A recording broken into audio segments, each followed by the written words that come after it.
Primero de Samuel, capítulo 12, y vamos a leer los primeros versículos del discurso de Samuel al pueblo. Amén.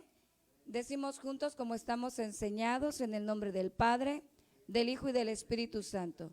Dijo Samuel a todo Israel: He aquí, yo he oído vuestra voz en todo cuanto me habéis dicho, y os he puesto rey.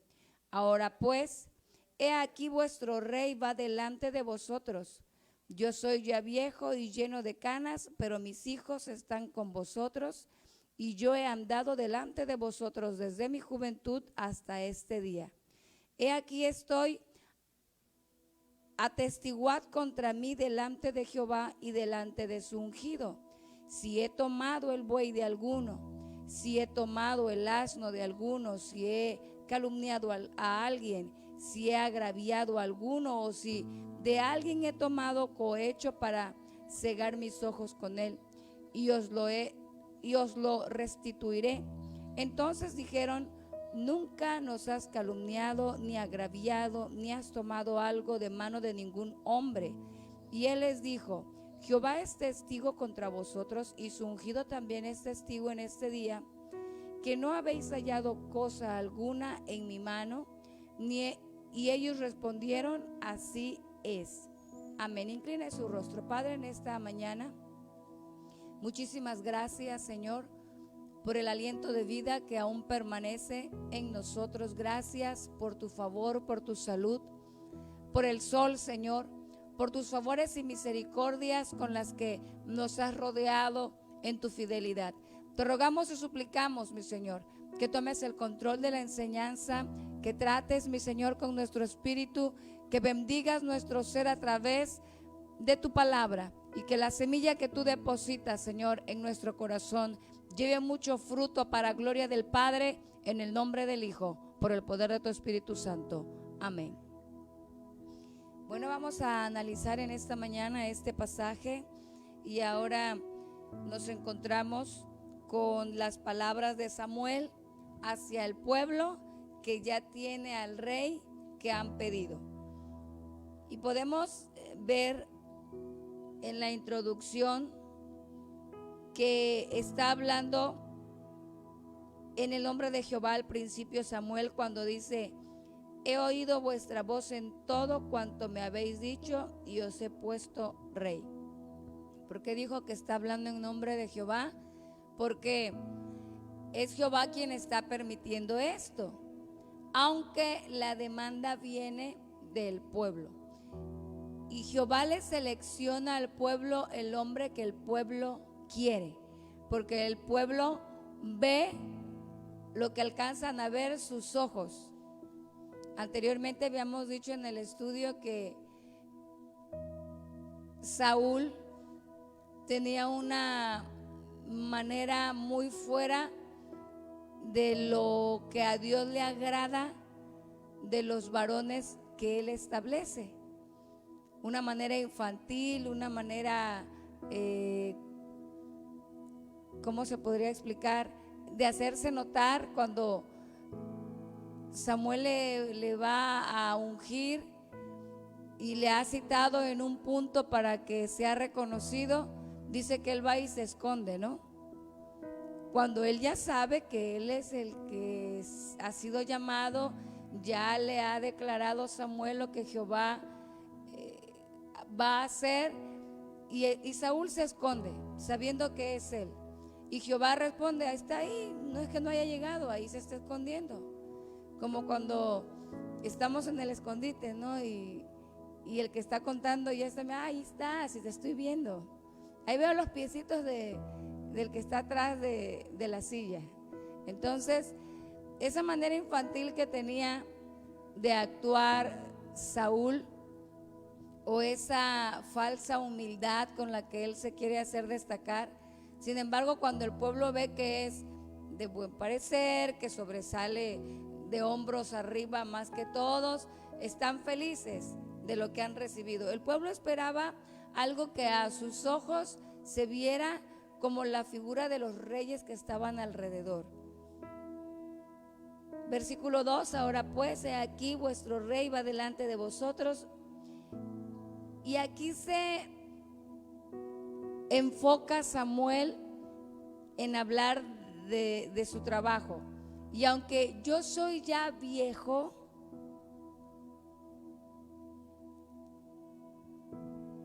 y de canas, hace referencia a lo que él siente en su corazón, ¿no? Y dice, pero mis hijos están con vosotros y yo he andado delante de vosotros desde mi juventud a este día. Como diciendo, ya no puedo quizás estar porque ya soy viejo y no sabemos cuánto voy a durar, pero el amor de su corazón, ahí están mis hijos. Como una especie de reclamo.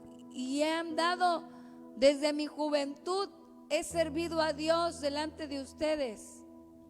Mas ya sabemos la referencia que daba el pueblo acerca de sus hijos, ¿no? Al igual que los hijos de Elí. ¿Cómo eran los hijos de Samuel? Los que hemos estado en el estudio, ¿no? Eran hombres que aceptaban soborno. Quizás no eran los pecadores que se acostaban con las mujeres que llegaban a las puertas del santuario, pero sí eran hombres que en su corazón se inclinaban a las finanzas, se inclinaban a recibir y por lo tanto no podían ser justos porque se desviaban en cuanto al derecho. Por lo mismo Jehová no defiende a Samuel en decir, no, sí, va a perdurar tu casa. No. Y veamos, y aquí me gustaría que nosotros analicemos que a diferencia de Elí y a Samuel, hay una relación abierta de Jehová con su siervo. ¿Qué pasaba en el tiempo de Elí? La palabra de Jehová escaseaba. Es decir que ni Elí tenía comunión con Jehová. Escaseaba. La palabra volvió cuando en el santuario había un joven de corazón limpio que estaba siendo instruido realmente como a Jehová le agradaba, porque los hijos de Elí eran hombres perversos que no conocían a Jehová. Hacían el sacrificio, presentaban el holocausto, pero no conocían a Jehová. No entendían los mandamientos, por tanto no los cumplían, eran perversos. Y hacían que fuera tomado en poco el sacrificio de Jehová. Los hombres traían el sacrificio, pero también sabían que los sacerdotes eran corruptos. A diferencia, el tiempo de Samuel, Samuel está en comunión con Jehová siempre. Aunque pudiéramos decir, es el mismo fracaso el de Samuel y el de Elí, sí quiero que notemos que hay una gran diferencia. Porque cuando Jehová le hace el reclamo a Elí de cómo está viviendo, no se lo hace directamente a Elí, sino que lo hace a través primero de Samuel y después a través de un profeta que le viene a declarar que su casa será quitada, que no permanecerá más, porque él honra a los que le honran y los que le desprecian son tenidos en poco. Entonces podemos ver aquí que la relación de Dios con Samuel es abierta. ¿Cuál entonces, qué es lo que marca la diferencia entre Elí y Samuel? Porque para un padre que tus hijos no sigan tu ejemplo vendría a ser un fracaso. Pero tenemos que recordar también que depende mucho del corazón, la inclinación de tu corazón. Aunque puedas tener el mejor ejemplo, y vamos a figurar o a ilustrar a través de Jesucristo. Jesucristo fue un buen ejemplo para los 12, ¿sí o no? ¿O solo fue un buen ejemplo para 11? Pero el corazón de Judas era malo. La inclinación del corazón de Judas era perversa.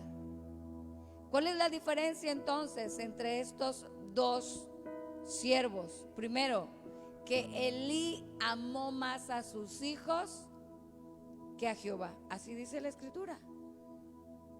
Porque le amó más a sus hijos que a Jehová. No le estorbó a sus hijos para hacer el mal. Pero Samuel amó más a Jehová que a sus hijos. Por eso él no menciona a sus hijos. Ahí están mis hijos, aunque el pueblo ya les ha dado la referencia, ¿no? Yo creo que Samuel era un padre, aunque no lo expresa el pasaje, pero si Jehová hablaba con él y le decía, este es del que te hablé, entonces también le hablaba de la condición de sus hijos. Y como Samuel no se guardaba lo que Jehová le decía, él también debió haberle referido a sus hijos. Pero si el corazón de tus hijos, tú puedes estar sirviendo a Dios y tú le estás enseñando, les estás dando el ejemplo, y el corazón de tus hijos es malo, ellos se van a desviar. Mas su sangre, dice la escritura, a la atalaya, si tú has visto el mal y le avisas, el avisado va a ver el mal y se va a apartar. Pero el que es torpe, aunque tú le hayas avisado, va hacia el mal y por ello muere, no te preocupes, atalaya, su sangre será quitada de sobre tu cabeza. Aquí ya no hay una demanda, Jehová no le dice a Samuel, les voy a levantar rey y te voy a quitar por cuanto no le estorbaste a tus hijos. No hay un reclamo de Jehová para Samuel, sino que Jehová le dice, no te angusties por causa de esto, porque no te desechan a ti, sino que me han desechado a mí. Vamos a continuar. Y ahora Samuel le pide al pueblo que atestigue, es decir, que reclame si tiene algún reclamo. Aquí estoy, atestiguad contra mí delante de Jehová y delante de su ungido, porque ya está ahí el rey.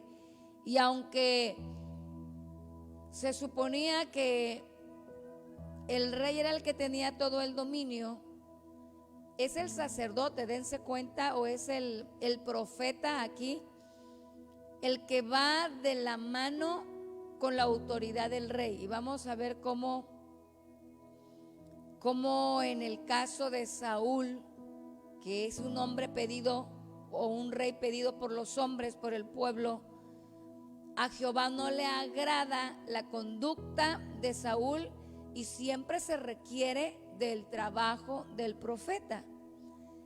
Más adelante, conforme avancemos, vamos a ver también una diferencia, así como entre Elí y Samuel, entre Saúl y David. Si he tomado el buey o el asno de alguno, si les he calumniado, si les he agraviado, o si he tomado cohecho, si he tomado algún pago para desviar el derecho, para cegar mis ojos en cuanto a la justicia, porque si lo he hecho, dice él, se los voy a restituir. Imagínense ustedes cuántos años desde que él es niño y comienza a servir en el altar hasta ahora que ya es viejo y lleno de canas. La gente que será de 50 años ya será anciana, ¿verdad que no? Estamos hablando como de unos 70 años, ¿no? 70 años, vamos a decirlo así. Entonces, tendría unos 60 años, vamos a decir, delante del pueblo, ¿no? 50 años. Se me hace un tiempo larguísimo como para que alguna falta hubiese cometido. Atestiguen contra mí, pero él no tiene temor de hacerle frente a la multitud del pueblo allí presente. A ver, ¿les he quitado algo? ¿He tomado algo de ustedes? ¿A quién de ustedes yo he ofendido? ¿Quién me ha dado un pago para que mis ojos no vean hacia la justicia, para que yo juzgue mal? Porque Hay que considerar que no solamente es el profeta que lleva la palabra de Dios, sino que también es el sacerdote y es el juez del pueblo. Él está para juzgar. ¿Quién podría decir que cuando hubo juicio entre fulano y sultano, fulano me dio por ahí algo para que yo le diera el favor? No, ¿verdad? No hay quien se levante. Y en el versículo 4 dice: nunca nos has calumniado, ni agraviado, ni tomado algo de mano de ningún hombre. Entonces dijo Samuel: Jehová es testigo contra vosotros, y su ungido también es testigo en este día, que no habéis hallado cosa alguna en mi mano. Ellos respondieron: así es. Así es, Samuel, pero sigamos con el asunto, porque no volveremos atrás. ¿Qué sigue?, dice el pueblo. Entonces Samuel dijo al pueblo: Jehová, que designó a Moisés y a Aarón y sacó a vuestros padres de la tierra de Egipto, es testigo. Y ahora pues,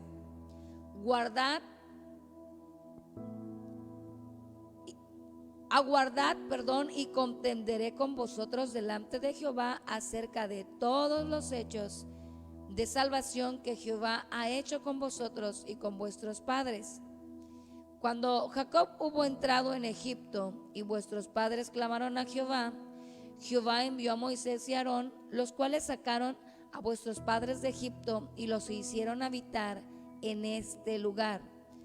Y olvidaron a Jehová su Dios, y él los vendió en mano de Sisara, jefe del ejército de Azor, y en mano de los filisteos y en mano del rey de Moab, los cuales les hicieron guerra. Y ellos clamaron a Jehová y dijeron: hemos pecado porque hemos dejado a Jehová y hemos servido a los Baales y a Astarot.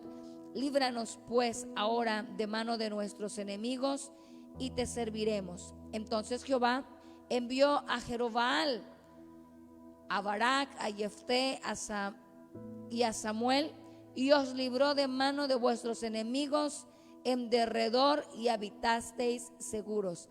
Y si se dan cuenta, menciona él solamente algunos jueces, ¿no?, destacados. ¿Recuerdan quién es Jerobbaal? Gedeón, el varón esforzado y valiente. Así es, nada más que su nombre le fue cambiado, y Jehová se lo cambia porque él es el que contiende contra Baal. Amén. Dice: y habiendo visto que Nahas, rey de los hijos de Amón, venía contra vosotros, me dijisteis: no, sino que ha de reinar sobre nosotros un rey, siendo así que Jehová vuestro Dios es vuestro rey. Porque acuérdense que cuando ya está en el lugar de juez Samuel, y ya como sacerdote, él se levanta para guiar al pueblo y establece una piedra, y esta piedra le pone por nombre: hasta aquí nos ayudó Jehová. Ebenezer es el lugar que confirma el tiempo o el arranque del tiempo de Samuel como juez. Y para él, en todo momento, hasta ahí, era Jehová el que había ayudado al pueblo. Por eso él le dice: y ahora que ven que se levanta otra vez alguien contra ustedes, en lugar de seguir declarando que es Jehová el que siempre nos ha sostenido, ahora dijeron: no, queremos un rey. Que ya no esté. Sí sabemos que Jehová es nuestro rey, pero nosotros queremos uno que veamos, uno que sea de carne, como el que tienen los demás pueblos. Queremos un gobierno como el que vimos de allá. Hay que copiar el modelo que está más allá. El modelo que a nosotros nos debe interesar, iglesia, es el que nos ha dado el Señor. No hay mejor gobierno que el del Señor. Y vamos a ver un gobierno pleno, uno justo, uno que de verdad haga justicia cuando venga a reinar Jesucristo. No esperen no se piense que porque, ay no, si sube un gobernante que sea cristiano, en verdad sería bueno. Pero real justicia no se va a poder lograr mientras la mayoría de los que gobiernen no tengan el temor de Dios, porque siempre estará allí la injusticia. El gobierno perfecto se va a establecer cuando Jesucristo sea el Rey soberano una vez más, y esto va a ser hasta que todas las cosas se hayan cumplido y estemos en el gobierno teocrático, donde solamente sea Dios el que mande. Amén. Y nos quedamos en el versículo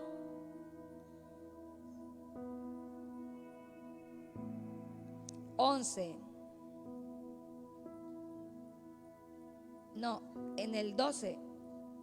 Versículo 13. Ahora pues, he aquí el rey que habéis elegido, aunque es Jehová el que se los muestra. ¿Quién es el que lo elige? El pueblo, el cual pedisteis. Ya veis que Jehová ha puesto rey sobre vosotros. Si temiereis a Jehová y le sirviereis y oyereis su voz y no fuereis rebeldes a la palabra de Jehová, y si tanto vosotros como el rey que reina sobre vosotros servís a Jehová vuestro Dios, haréis bien. Mas si no oyereis la voz de Jehová, y si fuereis rebeldes a las palabras de Jehová, la mano de Jehová estará contra vosotros como estuvo contra vuestros padres. Esperad aún ahora y mirad esta gran cosa que Jehová hará delante de vuestros ojos. Y hay en estos 3 versículos una gran enseñanza, hermanos. En muchas ocasiones nosotros decidimos cosas o pedimos y determinamos para nuestras vidas algo que no estaba en el pensamiento perfecto de Dios, ¿sí o no? Y no podemos decir, ay, esto es culpa del Señor, porque pues Él sabía lo que me convenía. Yo le dije, haz tu voluntad. Pero es una gran mentira, porque decimos, Señor, haz tu voluntad, pero quiero que, pero tú puedes, Señor, darme, porque yo quiero tal y cual. Y entonces resulta que Dios lo permite, pero es nuestro error, porque nosotros así lo quisimos. Es lo mismo que le está diciendo aquí al pueblo. Ustedes pidieron rey, pero aunque no me agrada, aunque no le agrada al Señor, es lo que está diciendo Samuel, aunque no le agrada al Señor, pero si con todo y sus malas decisiones, ustedes y los que con ustedes están, el caso de aquellos que se casaron, ¿no? Y resulta que no era como lo pensaban. Pero dice el Señor, si tú y tu compañero, porque está hablando, si ustedes y el rey que reina sobre vosotros, ahora si tú y tu casa sirven a Jehová, van a hacer algo bueno. Por buscar a Jehová, hermano, aunque hayamos cometido un error, el buscar a Dios siempre nos traerá bien. Porque aunque nosotros nos desviemos por veredas, si volvemos a Cristo, Él puede enderezar nuestro camino, porque Él es el que le da rectitud al andar. Haréis bien. Y para sello de lo que les estoy diciendo, dice Samuel, hoy van a ver grandes cosas que Jehová hará.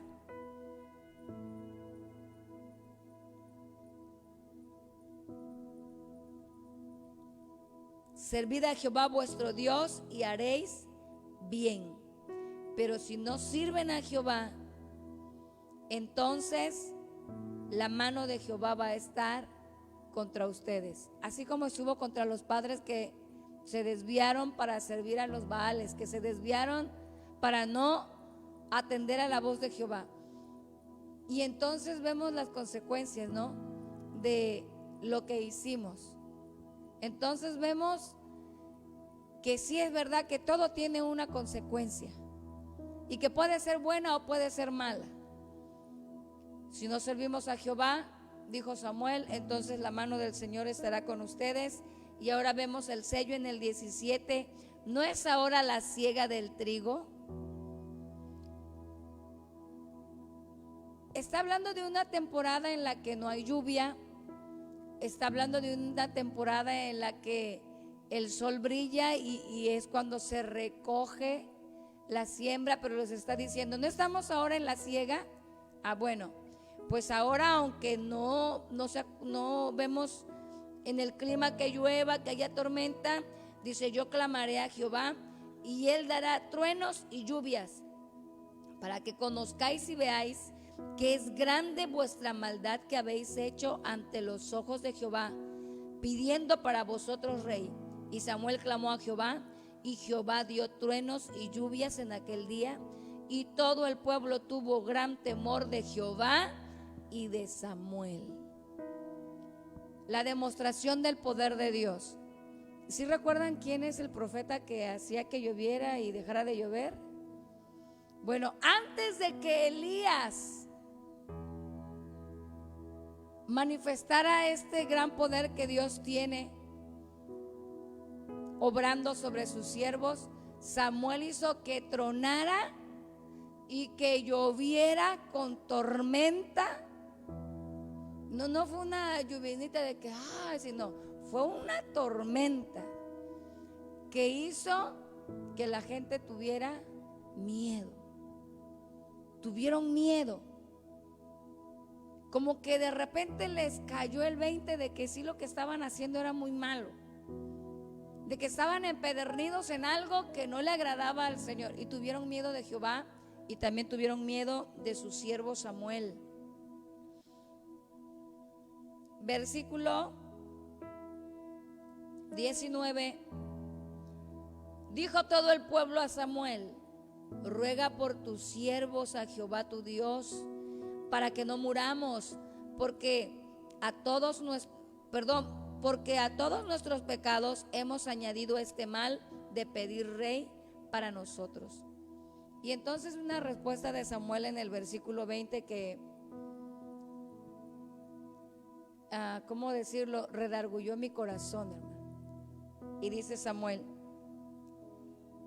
no temáis, vosotros habéis hecho todo este mal, pero con todo eso no os apartéis de en pos de Jehová, sino servirle con todo vuestro corazón.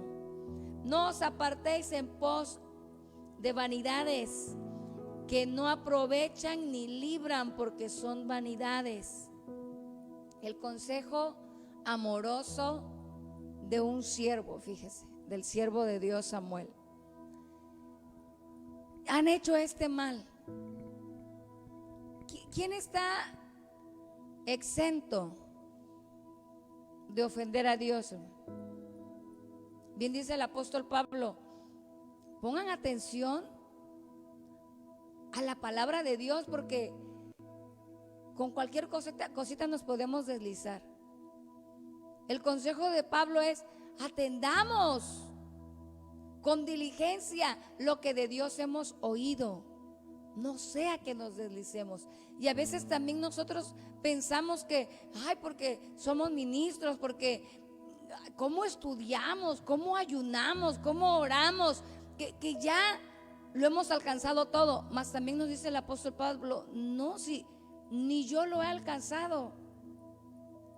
Por eso me extiendo, o sea, me esfuerzo. Por eso me sigo esforzando.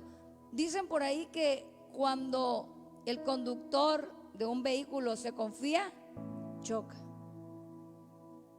porque siente que ya domina el volante, pero tienes que entender que otro tal vez no lo domina. Y el buen conductor, dice, es el que ni pega ni deja que le peguen. Ay, no, pero es que yo no fui, a mí me chocaron. No importa, tenías que estar despierto, tenías que estar alerta. Y cuando uno se confía de lo que crees que ya tienes, dice la escritura, entonces hay peligro. Ya cometiste la falta, hermano. Cualquiera puede ofender a Dios. Por eso es que hay que estar apercibidos, hay que estar despiertos, velando constantemente. La recomendación del Señor Jesús a los 3 que lleva para orar con Él: velen y oren. No es nada más orar, sino hay que velar. Y esto significa estar alerta. Porque el velador que llega a dormir no es velador. Por eso dicen, es duerme. ¿Por qué? Porque llega a cuidar, pero se duerme. El velador tiene que estar alerta. Y a eso se refiere la palabra. Usted y yo tenemos que estar alertas. Pero si ya hemos ofendido a Dios y pecamos y de alguna manera nos desviamos, dice el consejo de Samuel: no os apartéis en pos de vanidades.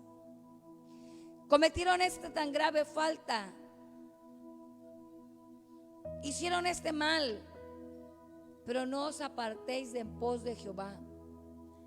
Es tan importante, hermano, volvernos a Dios, siempre dejar aquello que nos desviaba 180 grados del Señor y volvernos al Señor, para no apartarnos en pos de vanidades, porque son vanidades. Dice Samuel: las vanidades no libran, las vanidades no salvan. Decía Isaías al pueblo: ¿por qué miran a los egipcios y los egipcios no son Dios? Ellos dicen que van a resucitar y que guardan, pero ¿cuántos de ellos se han levantado? Es falaz, es mentira, no son Dios, son vanidad. Pero el Dios nuestro es un Dios vivo. El Dios nuestro es un Dios verdadero. Nos ha demostrado con hechos. Fue a la cruz, estuvo en la tumba, pero se levantó de los muertos. Sigue y está sentado a la diestra del Padre. ¿Por qué apartarnos de Dios, hermano? ¿Por qué ir en pos de un trabajo que, porque aquí sí me va a ir bien? Si Jehová no edifica, en vano trabaja el que edifica. Me voy para allá porque allá me voy a sentir protegido. Si Jehová no vela, en vano vela la guarda. Todo, hermano, lo que nosotros podamos declarar como pleno va a ser dentro de la cobertura del poder de Dios. Porque no es con espada, no es con ejército, es con el Santo Espíritu de Dios que se logran las verdaderas hazañas, las verdaderas victorias. Versículo 22. Pues ahora no desamparará a su pueblo por su grande nombre, porque Jehová ha querido hacerlo pueblo suyo. ¿Por qué no te ha abandonado Dios, pueblo? ¿Por qué no nos ha abandonado Dios, iglesia? Y muchas veces no es porque oremos, porque busquemos su rostro, porque somos fieles, porque nosotros somos perfectos. No, la mayoría de las veces es porque Él nos eligió por su pueblo. Y en su fidelidad, en su perfecta justicia, no se negará a sí mismo, sino que por su gracia sigue extendiendo su mano de misericordia, su mano de favor.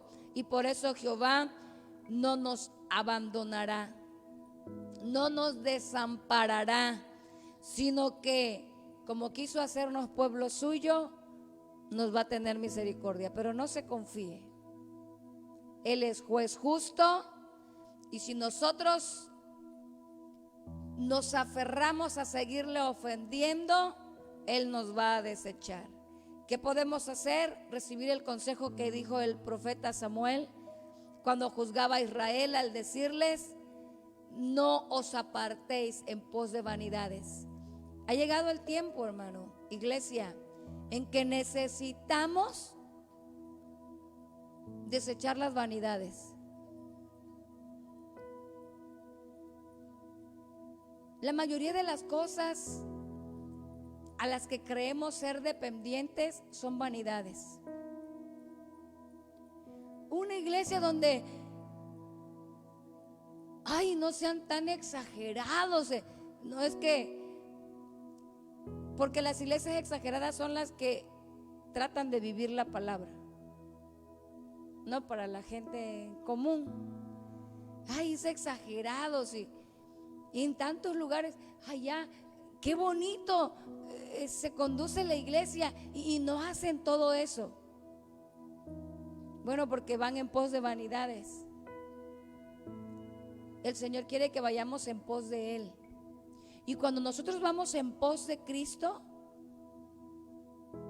entonces el Espíritu de Cristo, que es el Espíritu Santo, va a obrar en nosotros para que entendamos lo que Él quiere. Por eso dice el profeta cuando le declara al pueblo, a Israel: oye Israel, Jehová vuestro Dios uno es. ¿Y qué pide Jehová de vosotros? Que le conozcas y que le entiendas. Porque algunos dicen conocer a Dios, pero no entienden lo que Dios está diciendo. Y como no entienden, son como el niño cuando va corriendo con un cuchillo y mamá lo ve y va y lo atrapa y se lo quita, y el niño se suelta a llorar. ¿Y qué hacemos las mamás? Ay, ten, mi amor, bueno, pues ya no llores, ten el cuchillo. No me importa que llores, es por tu bien. No te lo voy a dar porque te puedes lastimar o puedes lastimar a alguien más. De ninguna manera. Y así es el pueblo. El pueblo llora porque no entiende la razón. El niño no entiende que se va a lastimar, no entiende por qué le estoy quitando el cuchillo, y él ha de pensar en su corto pensamiento, ¿verdad? ¿Por qué me lo quitas, mamá? Dámelo.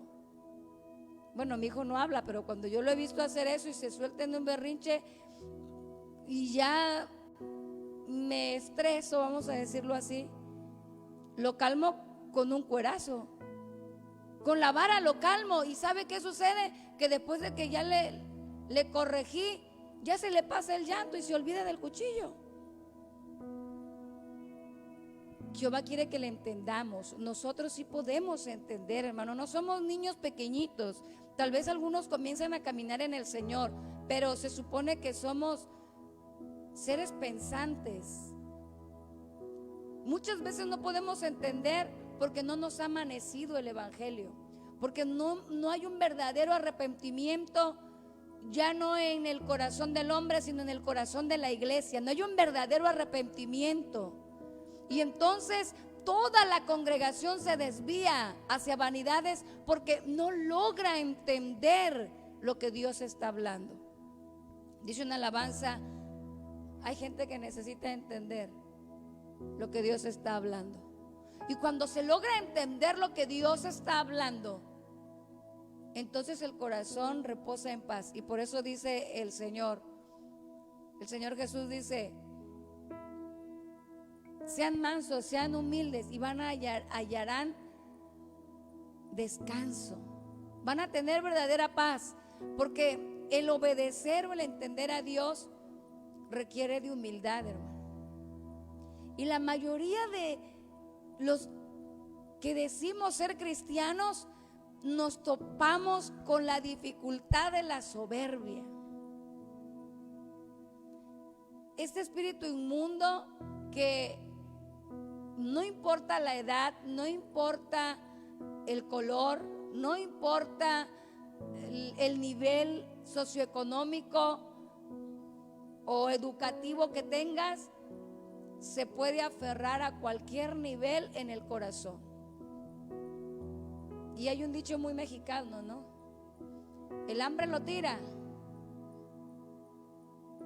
Pero la soberbia de su corazón no deja que. No está vivo espiritual, dice, está muerto por dentro, pero está de pie. Como el árbol bofo que ya no tiene vida, pero que vean ahí y Jesús le dice a los fariseos: a los cuales él ve claramente están muertos en delitos, están muertos en el pecado, que son como sepulcros blanqueados. Por dentro la pudrición, por fuera se muestra muy bien. ¿Sabe qué es lo que provoca eso? La soberbia, el orgullo, la falta de humildad. Hermanos, para realmente conocer a Dios necesitamos ser humildes para que Él nos pueda guiar. De otra manera no obedecemos, de otra manera no entendemos y no queremos recibir el consejo de dejar las vanidades e ir en pos del Señor. Así que lejos sea de mí. ¿Qué cosa quiere Samuel que esté lejos de él? El pecado contra Jehová, cesando de rogar por vosotros. Antes os instruiré en el camino bueno y recto. Y esta es lo que más pegó en mi corazón. Porque nosotros luego decimos, si no quiere entender, que se lo lleve el diablo. Si ya yo ayuno, yo oro. Pero dice Samuel, lejos esté de mí. ¿Sabe? Es un pecado dejar de orar. Es lo que está diciendo Samuel, ¿o no? Lejos esté de mí pecar contra Jehová, que cese yo de rogar por vosotros. Yo les he dicho muchas veces que hay un don que debe de estar en todo el pueblo, que es el discernimiento de espíritu. Pero a través de esta enseñanza entiendo que hay otro don que debe permanecer en el pueblo. Porque Jesús nos lo dice en parábola, ¿no?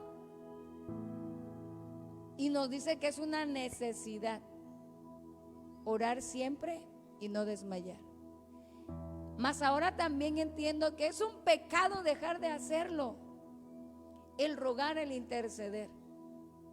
Ahí vamos a orar por los niños, nada más por los niños, porque pues ellos son de limpio corazón. Ya me cansé de orar por aquel impío, hijo del diablo que no quiere entender. Ya que se pierda, si eso quiere. Fíjese que no, hermanos, tenemos que seguir clamando, tenemos que seguir rogando.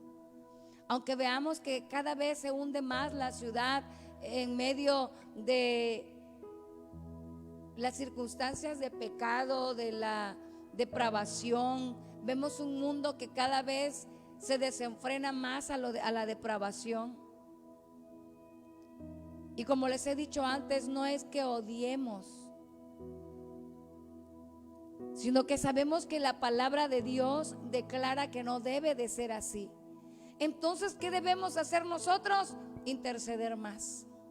Seguir intercediendo por los que se desvían en su corazón, por los que se desvían también en su espíritu, por aquellos que se van uniendo al pensamiento de la figura del mundo.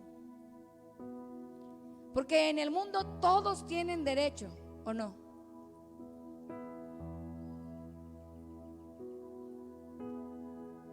Porque él quiere vivir depravadamente, ese es su derecho. Pero resulta que cuando alguien vive en depravación va a afectar a otros, ¿sí o no? Es la realidad.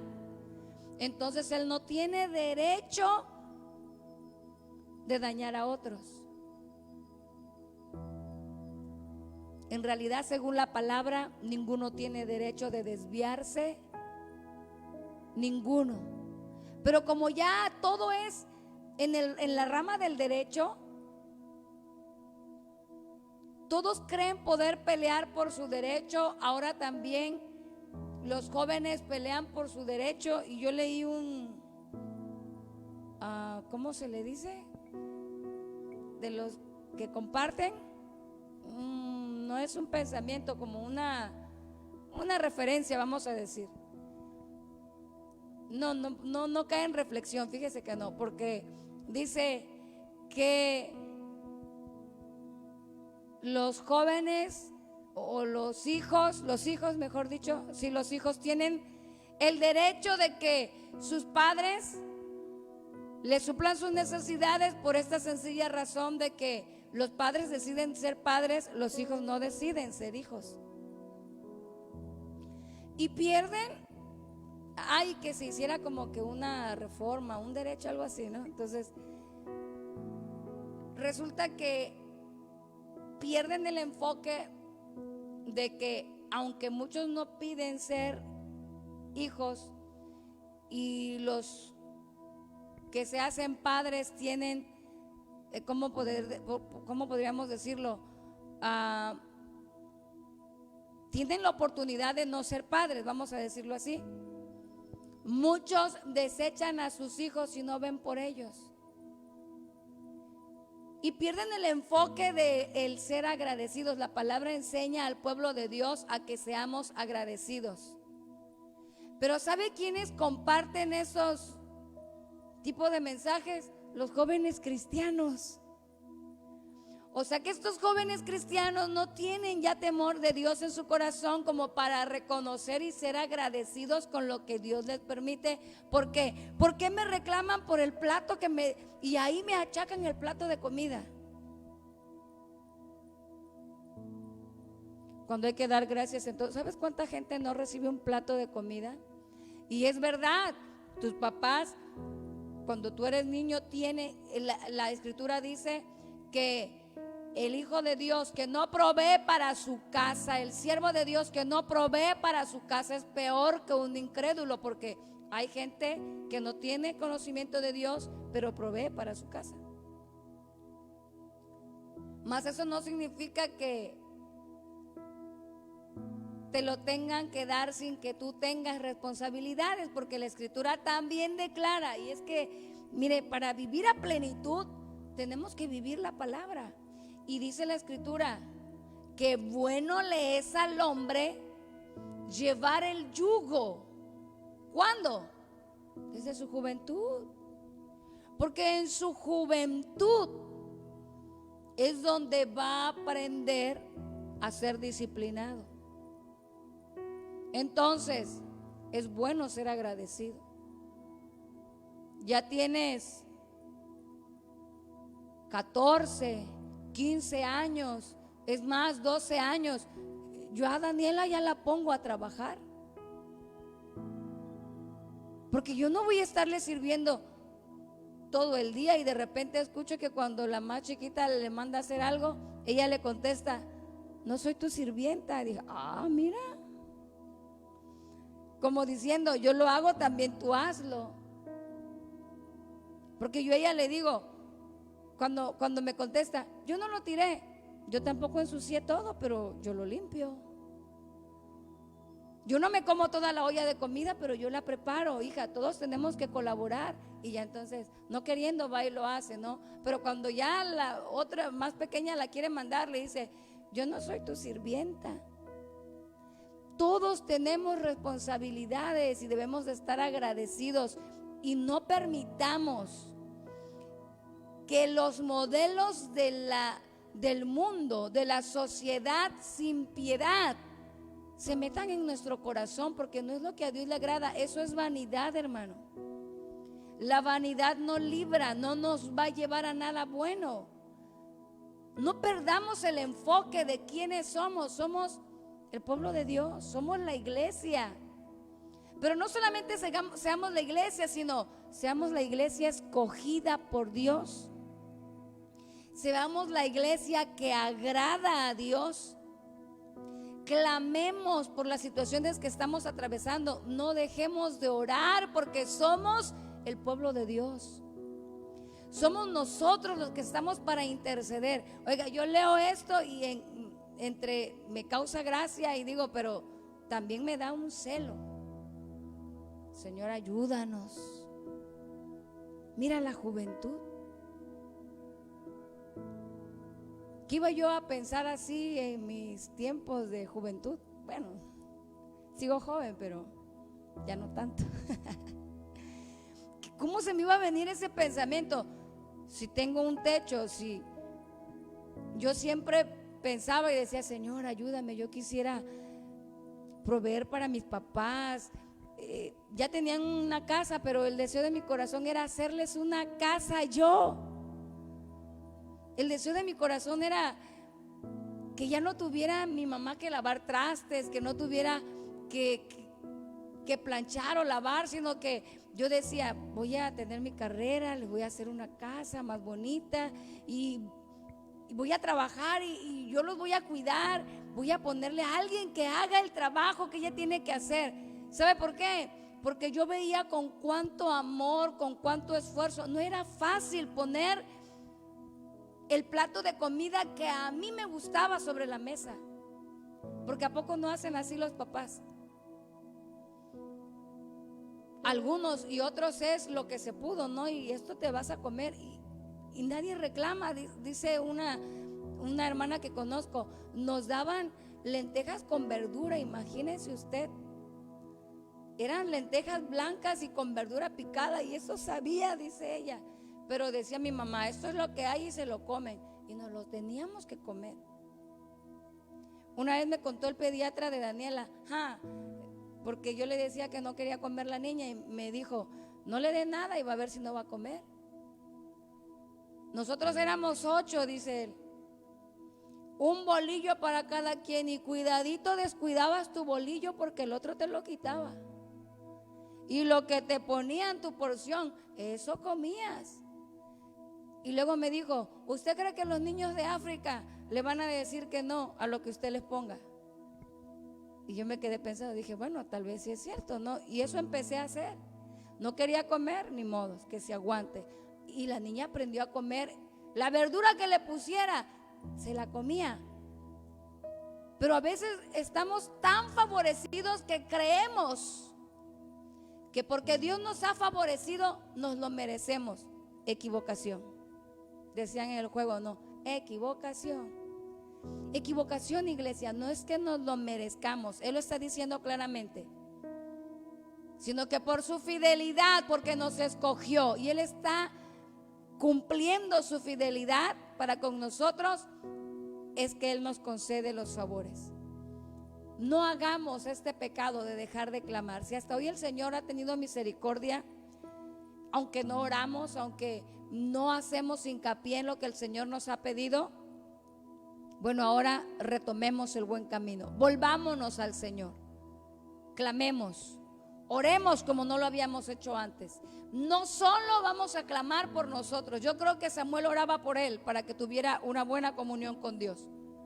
Pero también no dejaba de rogar por el pueblo. ¿Usted cree que no oraba Samuel por sus hijos que andaban mal?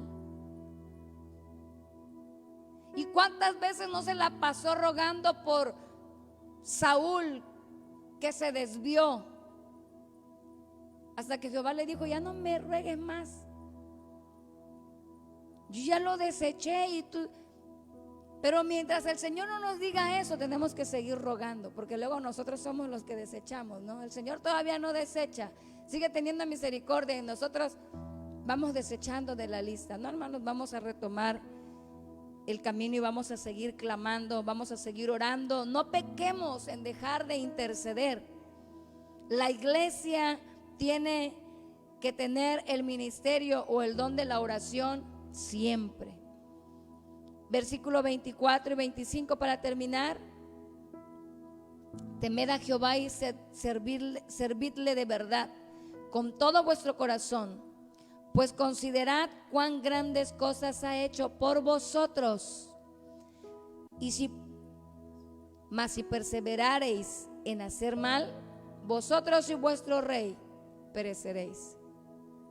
Y aquí concluye el discurso. Como dijo el predicador, el fin del discurso es este, hermano: temed a Jehová. Hay que temer a Jehová y hay que apartarnos del mal. Si perseveramos en el Señor, Él va a ser bueno con todo nuestro corazón. Pero si no, vamos a perecer. Y algunos dicen, miren, si ya me salí de la iglesia y sigo vivo. Tal vez sigues vivo físicamente, pero en lo espiritual ya estás lejos de Dios. Y ese es un peligro terrible, porque si estás muerto espiritualmente, al morir físicamente también vas a morir eternamente. Entonces lo importante no es estar vivo físicamente, en realidad no, hermano. Lo más importante es estar vivo espiritualmente. Porque si estamos vivos, si resucitamos con Cristo, entonces vamos a tener vida eterna. ¿Cuál es el énfasis del Evangelio de Jesucristo? Tener una buena familia, una casa grande, una cuenta en el banco, posesiones materiales, sanidad. No, el énfasis de la predicación de Jesucristo es salvación. Y cuando nosotros somos salvos, hemos alcanzado lo más grande que se puede obtener, la vida eterna. Porque no se terminan las cosas aquí en la tierra. No se termina todo con que vayamos al sepulcro. Más allá de esto está lo espiritual. Usted y yo somos eternos para vida o para muerte, lo quiera o no lo quiera usted creer. Dijo un filósofo hablando de porcentajes: pues si no creo en Dios, tengo el 100% de perderlo todo. Pero si creo en Dios, pues tengo el 100%. Y hablando de probabilidades, por lo menos te sería útil tener el 50 y 50, ¿no? Pero es mejor tener el 100. Porque si yo creo en Dios, entonces tengo el 100% de ser salvo si muero, si es que Dios existe, dice él. Pero si no existiera, no he perdido nada. En cambio, si Él existe y no creo en Él, lo he perdido todo. ¿Qué es más conveniente entonces? No dicen los mexicanos: ay, bueno, las mamás mexicanas, no, vamos a preparar la pañalera y me llevo esto por si acaso, ¿no? Por si las moscas, y si se ensucia, pues, otra mudada, y vamos súper preparadas, ¿no? Las que pensamos en el por si acaso, y las que no se desesperan y ay, ¿y a quién le pido? ¿Y a quién? Tal vez no sabían, pero después van aprendiendo. Pero en el Señor es algo más allá de que solamente te encuentres con una aflicción de un instante. Porque la muerte eterna, lo dice la palabra, es para siempre. Y existe un lago de fuego. Póngase sobre sus pies. ¿Qué nos convendría? Dijo Samuel: sirvan a Jehová de todo su corazón, porque de lo contrario van a perecer. Padre, en el nombre de Jesús te damos gracias por tu palabra. Yo te ruego y suplico que lo que yo no pude explicar, Señor, tú le reveles a tu pueblo. Manifiesta, como dijo el salmista, aún aquellos pecados que nos son ocultos, aquello que no queremos reconocer o aceptar, en lo que nosotros nos hemos empedernido en pensar que es lo correcto, como hizo el pueblo al pedir rey. Escudriñame, oh Jehová, escudriñame. Ve en mí si hay camino de perdición, y endereza mis pasos y hazme andar en tu justicia. Crea en mí, oh Dios, un corazón limpio y un espíritu recto dentro de mí. Entonces, solo entonces, Señor, porque antes de nada sirve, solo entonces podré hablar a los pecadores y ellos se convertirán. Entonces podré instruir en tu justicia a mis hijos. Entonces la palabra será recibida por tu pueblo, porque es tu espíritu el que redarguye, el que convence de pecado y el que nos lleva a arrepentimiento. Crea en nosotros, Señor. Crea en nosotros, fórmanos como aquel varón al que tú te escogiste, uno conforme a tu corazón. Ayúdanos a alcanzar la estatura y la plenitud del varón perfecto que es Jesucristo, porque Él también padeció en la carne para demostrarnos que es tu espíritu el que nos puede llevar a la plenitud. En el nombre de Jesús, en tus manos está la iglesia. Aquellos que han recibido esta palabra a través de la transmisión, revélales, Espíritu de Dios, aún en lo secreto, en la oscuridad de nuestras habitaciones, cuando recargamos la cabeza sobre la almohada para descansar, lleva a nuestro espíritu a meditar en tu palabra y haz que sea perfecta en nosotros y la semilla lleve mucho fruto en nuestras vidas, para que demos gloria a tu nombre, para que muchos se conviertan a través de nuestro ejemplo, a través de nuestro testimonio. En el precioso nombre de Jesucristo te lo rogamos y suplicamos. Gracias, Señor. En el nombre de Jesucristo te rogamos todas estas cosas. Amén.